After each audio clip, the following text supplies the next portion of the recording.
Shoutout kay Juan Solegue, Katsakino Dukusin, Ronald Barbosidad at sa iba pa nating mga taga-subaybay. Nako, mukhang makaka-jackpot ang Magnolia dito sa darating na draft dahil mukhang ang kukunin daw nila ay itong 6'4" wingman na si Kalen Tiongson at makukuha na rin nila yung rights dito kay Jordan Heading mula dito sa Terra Firma Jeep. Itong si Jordan Heading, para do sa baka nakalimutan nyo na kasi tagal na 2019 pa to na draft ng Terra Firma pero nagdesisyon na maglaro sa abroad at pinabayaan naman ng Terra Firma. Itong si Heading ay 6'2" guard yan at kung naglaro sa Gilas Pilipinas ay nag-average ito ng 19 points at 46% shooting at naglaro ito sa NBL sa Australia at itong si Jordan Heading naglaro din yan of course dito sa Strong Group Athletics doon sa 2024 Dubai International Basketball Championship.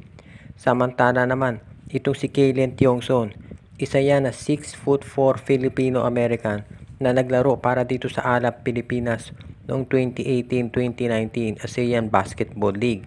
Itong si Tiongson ay naglaro din para sa Taiwan kung saan nag-average ito ng 14 points, 10 at 10 rebounds. Itong si Tiongson, sinabi na niya na siya ay sasali dito sa PBA draft at ito'y tinatawag na isang hard worker. Itong si Tiongson ay hindi na bata. Siya ay 32 years old katulad ni Stephen Holt. Pero hindi natin masasabi na ito'y over the hill na. Tatandaan natin, may edad na rin itong si Holt at itong si Christian Stan Hardingan nung sumali sa draft. Pero nakita na natin ang contribution nila ngayon. Kapag nakuha ng Magnolia itong si Kalen Tiongson at itong si Jordan Heading, makaka-jackpot sila. At solve ang problema nila dito sa point guard pati na dito sa kanilang wing position. Kaya sa tingin ko magiging magandang addition talaga ito sa Hot Shots.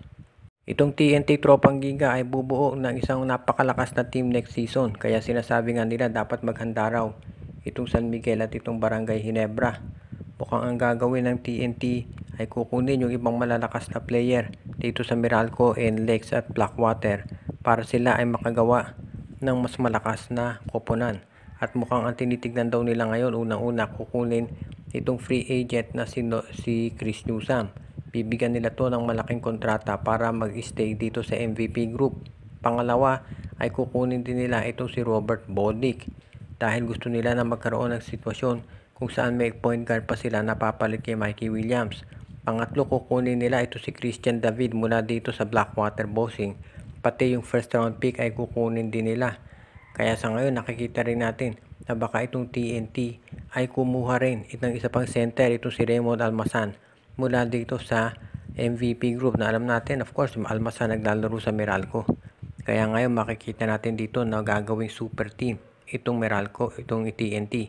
Kung si Bolick, si Newsome, si Almasan makuha nila plus yung first round pick ng Blackwater Bossing at itong si Christian David. Kaya asahan natin na ang TNT gagawin ito para masiguro na sila ay makapag-compete na sa isang championship. Sa ngayon, itong TNT hindi naging maganda performance ngayong season kaya asahan natin na magkakaroon ng pagbabago sa kanilang lineup. Kung sakasakali, mukhang itong si Coach Chot Reyes mananatili pa rin dyan. Pero dahil mas magiging malakas yung lineup niya, asahan natin na makababawi sila in terms ng performance. Ngayon, tignan natin kung anong mangyayari to sa ibang team sa MVP group. Dahil syempre kapag sila ay nawalan ng mga nasabing players, sila naman ang mag-i-struggle. Kaya yan ang kailangang pag-isipang mabuti nitong si Manny Pangilinan at itong management ng Meralco, NLEX at TNT.